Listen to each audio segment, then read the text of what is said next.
¿Me seguís entendiendo? Vale. Bueno. Voy un poquito más despacio, pero bueno, la voz tampoco me da para mucho más. Último tema, pero es el más largo, de serie roja. Media horita más o menos. Anemias hemolíticas. Cuando hablamos de hemólisis, estamos hablando de algo que es totalmente diferente a lo que hemos visto hasta ahora. Es algo ya periférico. Asumimos que la hemólisis es periférica. Por supuesto puede haber hemólisis en médula ósea, pero lo normal es esa periférica. Por lo tanto, las generalidades de la hemólisis es que aumenta la destrucción periférica de hematíes con aumento de la formación de células para intentar compensar a nivel de la médula ósea. Por lo tanto, tenemos que encontrar por destrucción de hematíes un aumento de la bilirrubina, es decir, ictericia, un aumento de la LDH y un aumento de que la médula ósea está intentando compensar, es decir, un aumento de los reticulocitos, a diferencia de todo lo anterior. Al mismo tiempo, dato de hemólisis, un descenso de la aptoglobina, de la hemopexina y de la hemoglobina glicosilada. Hacíamos dos clasificaciones. La primera, en función de dónde se produce la hemólisis, extravascular o intravascular. Como conceptos generales, las hemólisis extravasculares suelen ser procesos crónicos. Se suele acompañar de la tríada de anemia, ictericia y esplenomegalia. Acordaros la asociación de extravascular con esplenomegalia. Cuando una hemólisis sea crónica, asociarla con que es un proceso congénito. Por eso dura mucho tiempo. Es lenta y dura, y dura, y dura. Pero eso hace que, como la médula ósea está constantemente hiperplástica para compensar, los niños, porque es desde el nacimiento, tienen alteración ósea. Eso es común a los procesos crónicos extravasculares. Un dato típico de las anemias intravasculares, la hemoglobinuria. Eso siempre implica una hemólisis intravascular y son procesos agudos. Por tanto, a diferencia de la anterior. Otra forma de clasificarlo en función de dónde está el problema. Cuando el problema está en la hematía, pensar que, salvo una excepción, que es la hemoglobinuria prostática nocturna, si el hematía es la causa de que se destruya, son todos congénitos. Todos, excepto la hemoglobinuria prostática nocturna, que ya sabéis que es un problema de la membrana del hematía, pero es un problema adquirido. Cuando la destrucción es un problema fuera de la hematía, son siempre procesos adquiridos. Los congénitos, acordaros que suelen ser crónicos, los adquiridos suelen ser agudos. Comenzamos por los primeros. Problemas congénitos, es decir, daño de la hematía. ¿Qué es una hematía? Es una membrana que transporta hemoglobina y que tiene una serie de enzimas. La membranopatía más importante es la esferocitosis hereditaria o enfermedad de Minkowski-Chofar. Hay muchísimas y todas las membranopatías se heredan. Digo heredan porque es congénito, acordaros. Problema de la hematía, problema corpuscular del propio hematía es congénito. Crónico, en principio. Pues bien, hay, ya digo, muchos y todas se heredan de forma autosómica dominante, excepto la abetalipoproteinemia, que se hereda de forma autosómica recesiva. La única. Como es raro, por si acaso. La más importante es la esferocitosis hereditaria, Minkowski-Chofar.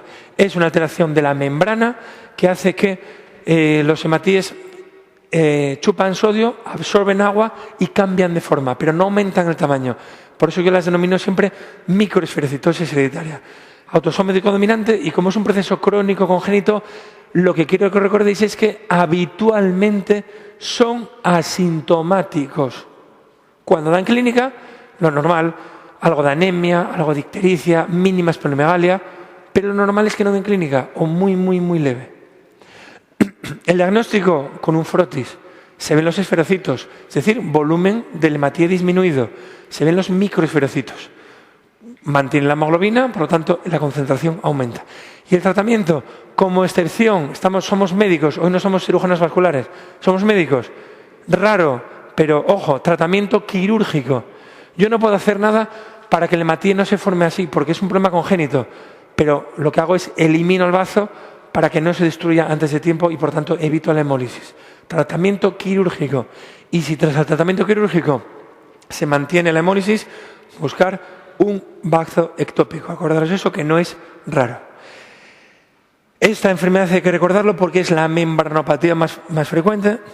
Es la membranopatía, la enfermedad, la hemólisis, donde la morfología, es decir, el frotis, tiene mayor valor diagnóstico. Es la membranopatía donde es más frecuente tener una sobreinfección por parvovirus B19. Eso implicaría secundariamente una aplasia pura exclusiva de células rojas o bien una aplasia medular total. Cualquiera de las dos puede ocurrir. Y es la enfermedad, la anemia, donde la esplenectomía tiene mayor valor terapéutico. Es por eso importante. Seguimos dentro de problemas de la hematía, olvidamos las membranas, vamos a un problema de enzimas. Dos sobre todo, déficit pirobatoquinasa, déficit de glucosa isosulfato deshidrogenasa. Una, lo contrario de otra. Estudiaros una, recordar una y la otra olvidaros de ella. Es justo lo contrario. El déficit de pirobatoquinasa es una enfermedad que se hereda de forma autosómica recesiva y es la causa más frecuente de anemia hemolítica congénita. Insisto, congénita es un problema enzimático, pero que no se acompaña de esferocitos. Si nos falta o nos falla la pirobatoquinasa, que es el enzima que transforma el 90% de la glucosa en ATP, por mucha glucosa que demos a la hematía, no tiene energía, por lo tanto se rompe. Es decir, el problema está en que no sirve con administrar la glucosa. Solo mejoraría si pudiéramos darle energía, si pudiéramos darle el ATP. Y cursa con lo que esperamos. Es un problema congénito, pues con su anemia crónica, lenta, extravascular, con su leve esplenomegalia. Por tanto, bueno, podría ser útil la esplenectomía, aunque no suele ser lo habitual. Suele ser una anemia hemolítica leve, crónica, y a veces hay que transfundir, pero tampoco es muy llamativa. Diferencia total con el déficit de glucosa 6-fosfato deshidrogenasa. Esta es más frecuente que la anterior. Aquel paciente normalmente no tiene hemólisis, pero de forma aguda, no como la anterior que era crónica, de forma aguda sufre crisis de hemólisis agudas claro, la otra era extra, pues aquí son intravasculares. ¿Por qué? Porque al no tener la glucosa 6-fosfato deshidrogenasa no se forma la NADPH, no tenemos el glutatión reducido y por tanto la hematía no es capaz de luchar contra las sustancias oxidantes como son los fármacos o distintas infecciones. Y en ese momento es de forma aguda cuando se rompe, cuando se produce la hemólisis. Aquí lo que hay que hacer es intentar evitar los desencadenantes. La esplenectomía no tiene valor porque no se acompaña de esplenomegalia. Insisto, es más frecuente que la anterior y solo afecta a varones. También preguntado, porque se liga ligada al cromosoma X. Por tanto, las mujeres son las portadoras, los varones son los enfermos. Tercero y último de las congénitas, problema de hemoglobina. Ya hemos visto antes las características de hemoglobinas, pues vamos a ver las dos opciones. Que tengamos las 4 cadenas de hemoglobinas, pero haya problema cualitativo, mutaciones, cambios de unos aminoácidos por otros, pero manteniendo las 4 cadenas. Hay muchas enfermedades, la más importante, la drepanocitosis o hemoglobinopatía es la hemoglobinopatía más frecuente en todo el mundo. Herencia autosómica recesiva típica de zonas de paludismo en África. Hay un cambio glutámico por valina en la posición sexta de las cadenas beta. Y eso da lugar a que, sobre todo, provocado por situaciones de hipoxia, se produce una agregación intracelular de la hemoglobina, cambia la forma, se denomina esa formación de grupos tactoides, que ya digo que da lugar a cambio de la forma de la hematía, esa falciformación. Eso da lugar a dos problemas. Es un hematía extraño, por lo tanto, se elimina antes de tiempo, hemólisis, pero antes de eliminarse, se adhiere al endotelio vascular, dando lugar a trombosis. Por tanto, cuidado porque eso es lo que provoca las crisis agudas, crisis de oclusiones vasculares a cualquier nivel. Acordaros que la hemoglobina S tiene menor afinidad por el oxígeno que la hemoglobina A. Por lo tanto, aumenta la cesión del oxígeno en los tejidos mucho más que la hemoglobina A. De forma aguda, por lo tanto, decimos que tenemos crisis de oclusiones vasculares porque esos hematíes falciformados se pegan al endotelio. Pueden aparecer en cualquier zona. Típicamente afecta al hueso, auténticas destrucciones óseas y también a nivel abdominal pueden provocar una autoesplenectomía porque decíamos que la arteria esplénica tiene un calibre muy pequeño, por tanto esas oclusiones repetidas pueden dar lugar a una especie de falta de bazo. De forma aguda, aparte de esas oclusiones vasculares, infecciones. Muy importante porque es la principal causa de muerte. Muy frecuente en los niños y además pensar que los huesos, además de destruirse por las oclusiones vasculares, los huesos es, digamos, el órgano diana fundamental de las infecciones también. De ahí que estén tan afectados. El más importante, el agente más importante es la salmonela. No es el único, pero es la salmonela. Y, por supuesto, bueno, tienen otro tipo de clínica, síndrome torácico agudo, pueden tener crisis aplásicas, pero sobre todo quedaros con eso, intentar razonar. Si tenemos un problema de falciformación, se obstruye el vaso, destrucción ósea y aparte infecciones de repetición secundarias. Eso de forma aguda, de forma repetida, provoca infartos a cualquier nivel. Lo menos importante, lo menos frecuente es el infarto agudo de miocardio. Y esos infartos pueden dar lugar a insuficiencias también de cualquier órgano, cardíacas, renales, respiratorias, a cualquier nivel. Es lógico pensar que si estamos ante un problema, lo dijimos antes, un problema congénito o hemólisis precoz, la médula está constantemente hiperplásica y por eso hay un problema en lo que es alteración ósea de los niños, es decir, un problema de mala formación ósea de los niños. Según Harrison, es patognomónico las vértebras bicóncavas o en boca de pez. Es bastante frecuente el priapismo y digo que podemos tener trombosis, es decir, oclusiones vasculares a cualquier nivel, en cualquier zona. Úlceras tórpidas que son muy difíciles de curar, embarazos de alto riesgo, ACVs, es decir, a todos los niveles. No intentéis diferenciarla. La sospecha es bastante sencilla. Si por la clínica hacemos algo tan sencillo como un frotis, ¿qué veremos en el frotis? Los hematitis falciformados, los hematitis en forma de hoz. Ahí tenemos ya el diagnóstico de la enfermedad. Aparte de eso, eso es una sospecha. Siempre que sospechéis un problema de hemoglobina, el que sea, para confirmarlo, la prueba definitiva es la electroforesis. Aquí no tenemos hemoglobina A. En la drepanocytosis no hay hemoglobina A. Estará toda sustituida por hemoglobina S. Tenemos un poquito de la A2, como siempre, un poquito de la fetal, pero en lugar de la A tenemos la hemoglobina S. El tratamiento, olvidaros un poco porque no hay nada realmente definitivo. Consejo genético, hombre, evitar un poco lo que puede provocarlo, como es el frío y demás. Acordaros de esa posible autoespelectomía por el riesgo de gérmenes encapsulados, por tanto, vacunas contra ellos, pero olvidaros un poco del tratamiento porque no hay realmente nada importante.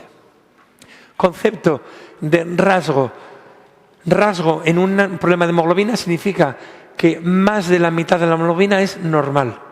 Por tanto, rasgo falciforme significa que tengo hemoglobina S, pero menos de la mitad.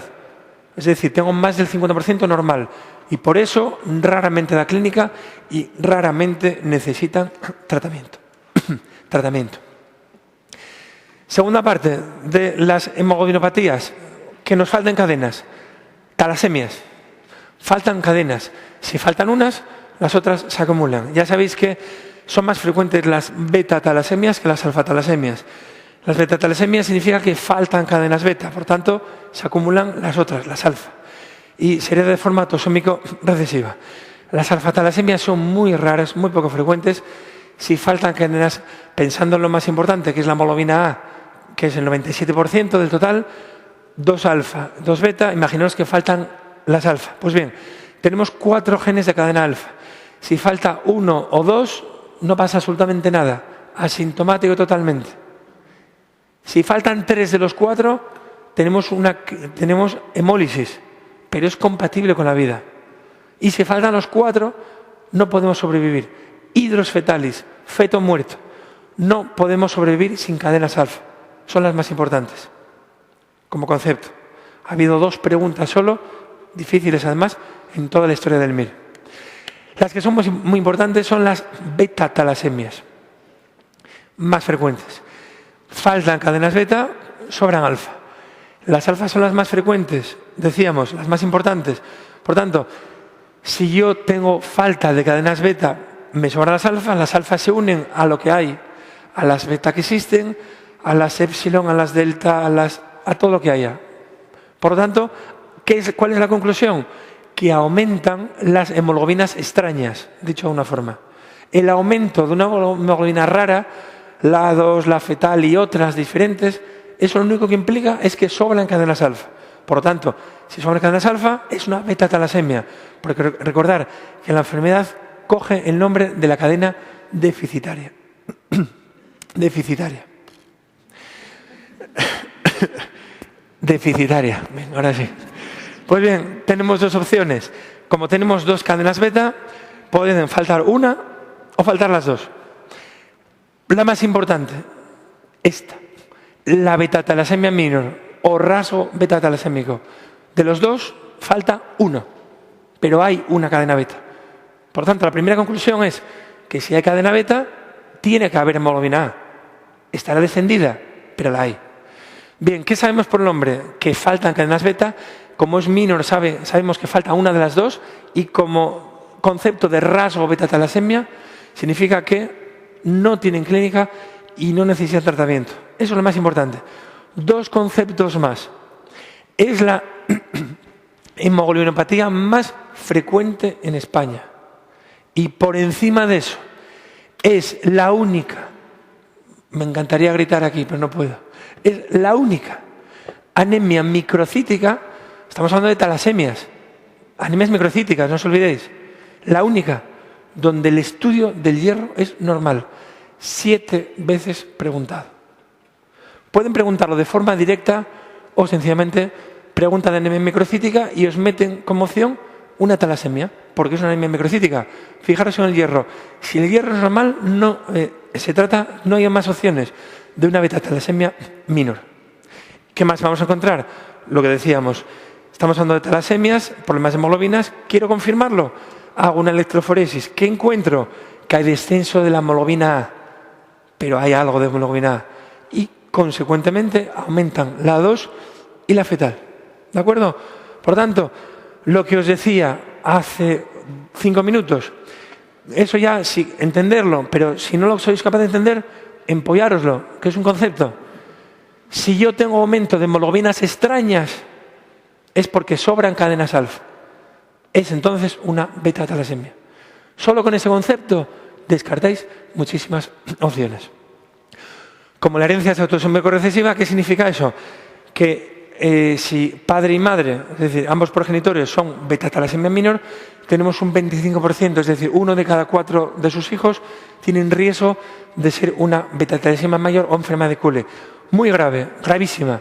De todo lo que hemos visto es la hemólisis más grave. ¿Por qué? Porque no tenemos cadenas beta, ¿vale? Recordar que no se nota, no se sabe en el momento del nacimiento. La clínica aparece más o menos a partir de los 4 o 5 meses tras el nacimiento, que es cuando las cadenas gamma de la hemoglobina fetal caen en picado y debería de sustituirse por las cadenas beta. En ese caso no hay cadenas beta y por lo tanto lo que hay es mucho acúmulo de alfa y las alfa se unen un poco a las que hay. Pero eso es muy grave. Es la hemólisis más grave. Por lo tanto, poneros en una hemólisis grave y multiplicarlo por lo que queráis. Es decir, anemia muy intensa, esplenomegalia masiva, hepatomegalia, una alteración ósea masiva ya desde prácticamente el nacimiento. Por supuesto, con una sobrecarga de hierro absoluta, total. Pensar que, lo decíamos al principio, cuando hay una hemólisis, cuando se destruyen las células antes de tiempo, el hierro no se pierde, se intenta reutilizar. Y si no hace falta, se acumula. Por tanto, sobrecarga de hierro masiva en todo el organismo. Eso es muy grave. También son frecuentes las infecciones de repetición. El diagnóstico, entre otras cosas, sabéis que cursan con anemia microcítica, porque es talasemia, y aquí, evidentemente, como no hay cadenas beta, no puede haber hemoglobina A. Es imposible. Hay aumento de las otras, pero no puede existir hemoglobina A, salvo que haya sido transfundido previamente. Tratamiento, el único tratamiento definitivo sería el trasplante.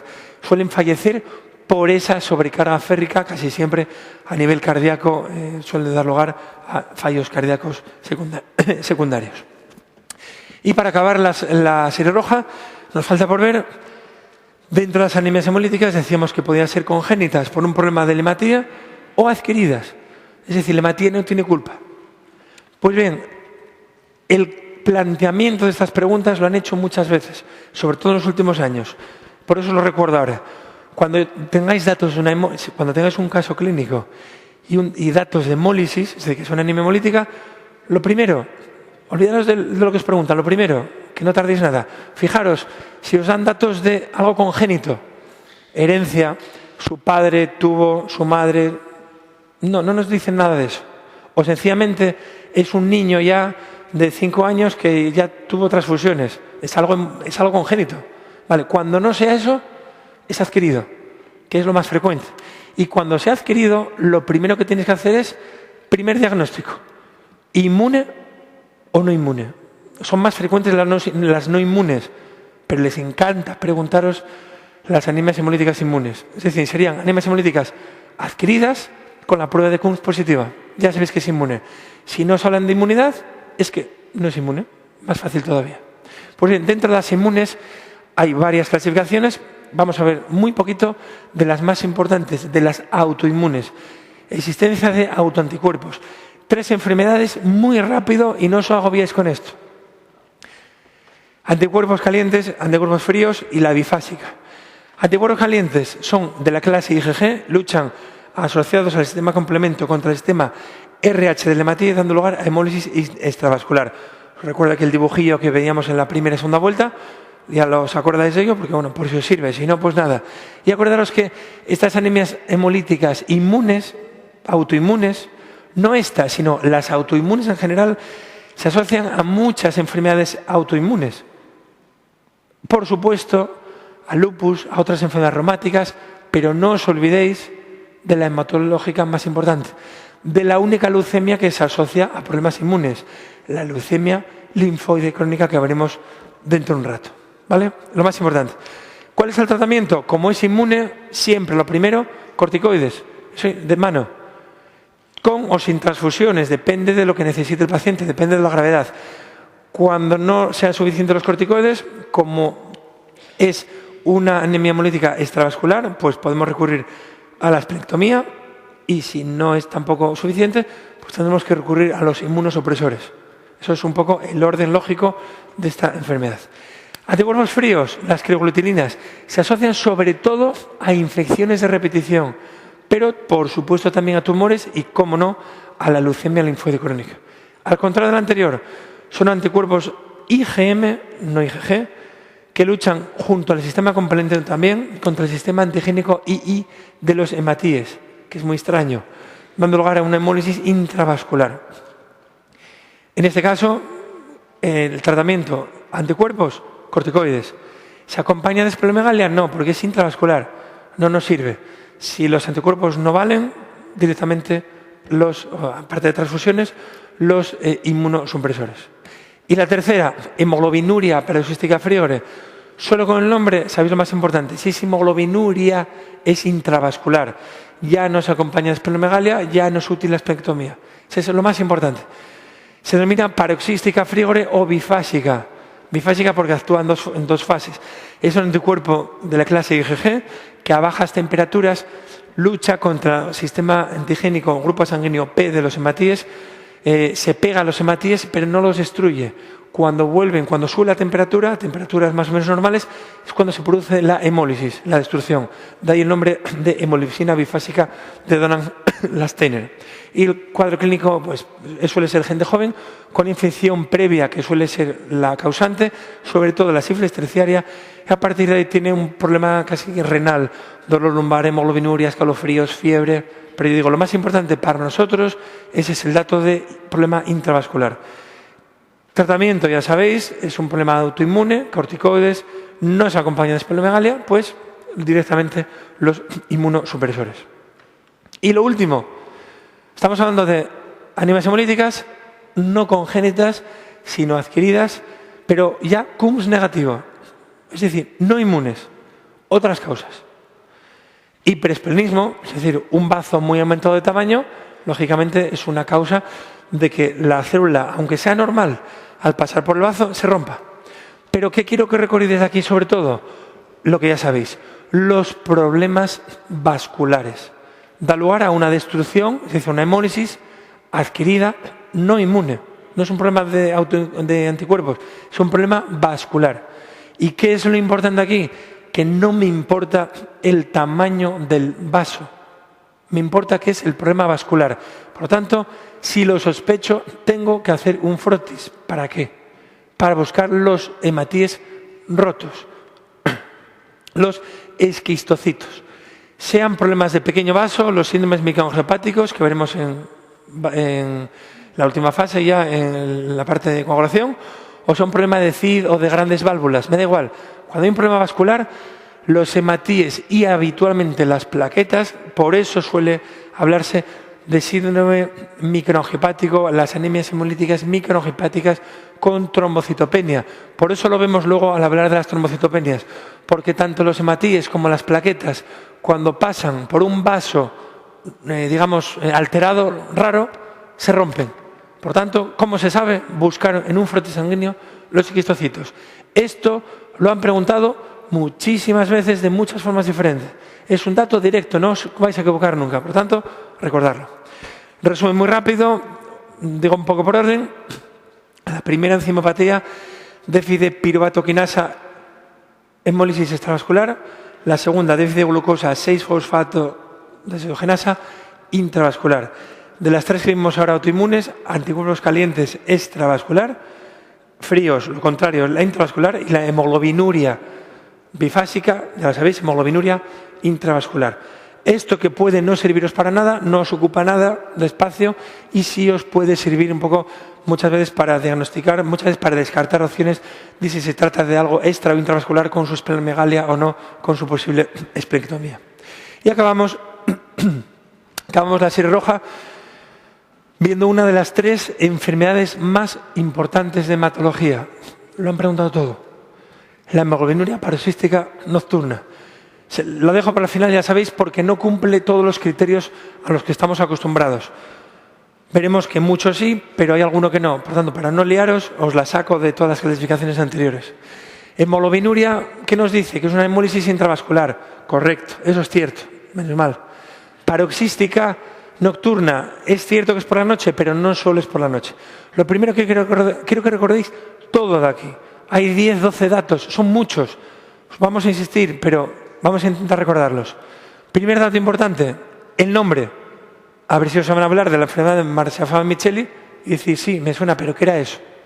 Hemoglobinuria paroxística nocturna. Es una enfermedad, primero, adquirida, no congénita.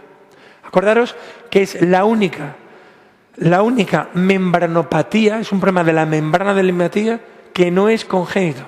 Es la única, por eso hay que saberlo. Es un problema adquirido de la stem cell pluripotencial. Por eso puede cursar con pancitopenia. La stem cell está muy predispuesta a ser destruida por el sistema complemento. Por lo tanto, insisto, es un problema de la membrana de las células. Lo estudiamos aquí, pero no solo cursa con anemia, cursa con pancitopenia, anemia, leucopenia y plaquetopenia. Es un problema, insisto, de la stem cell pluripotencial, de forma que en la membrana de sus células, de las células que produce, falta el anclaje de fosfatidinoxitol, debido a que hay una disminución de la acetilcolesterasa. Eso hace que en la membrana faltan proteínas en membrana, sobre todo la CD59. Y para que se produzca, para que se desarrolle esta enfermedad, es imprescindible desarrollar, es decir, un gen que es el gen PIGA. Si no se tiene el gen PIGA, no se desarrolla la enfermedad. Es una hemólisis, aunque pensamos que es hemoglobinuria, algo intravascular agudo, no es aguda, es crónica, es un proceso intravascular pero crónico, constante, aunque es cierto que de forma aguda tiene crisis nocturnas, de ahí el nombre de la enfermedad, pero no es un proceso agudo, es un proceso crónico. Y recordar que esto no se os puede olvidar, es la única anemia hemolítica donde el hierro no está aumentado.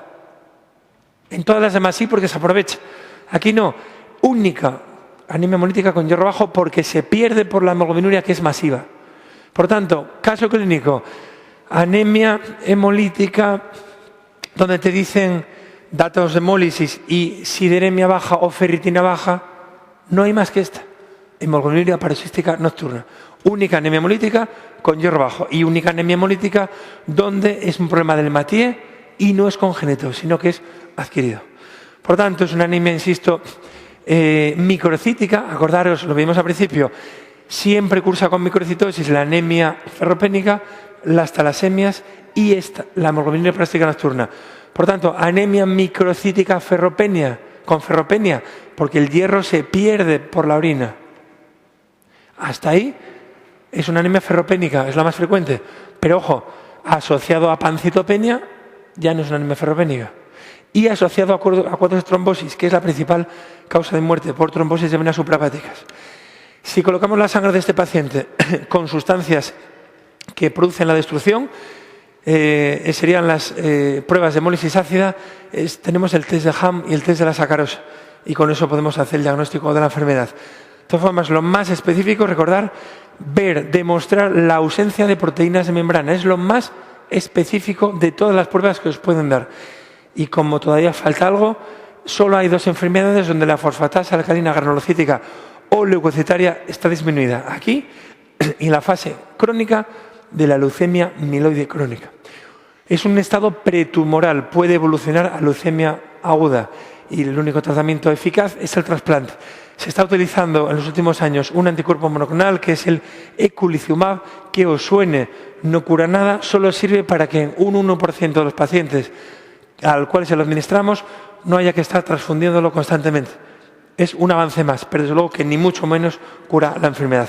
Por lo tanto, acordaros de este dibujo, ya no se os va a olvidar. Problema de la cel pluripotencial adquirido como el bigotillo. Nadie nace con bigote, el bigote se adquiere, no se nace con él, ¿vale? Está pensando en que no le dan de comer en su bocadillo de pan, causa de pancitopenia, pues con su jamón, con el test de Ham positivo, el test de la hemólisis ácida, y acordaros del gen PIG, en inglés gen PIG cerdo A. Gen PIG es importante, es imprescindible para que se desarrolle. Está pensando en su comida y en su bebida, en su cerveza, en su Budweiser. Pues no, síndrome de Budd-Chiari, principal causa de muerte. Y aquí la tienen enchufada al gotero. Hemólisis intravascular, con su hemoglobinuria, no aguda, crónica, diurna también, no nocturna solamente. Único caso donde además se le ha caído el crucifijo, la fe, el hierro, la Fe, es decir, el hierro, por los suelos. Única anemia hemolítica con hierro bajo. Y además la faja baja, se le ha caído hasta la faja. Y de todo, lo definitivo, ver que a alguien le han mangado los CDs. CDs de membrana desaparecen. Principal diagnóstico de esa enfermedad. ¿Vale?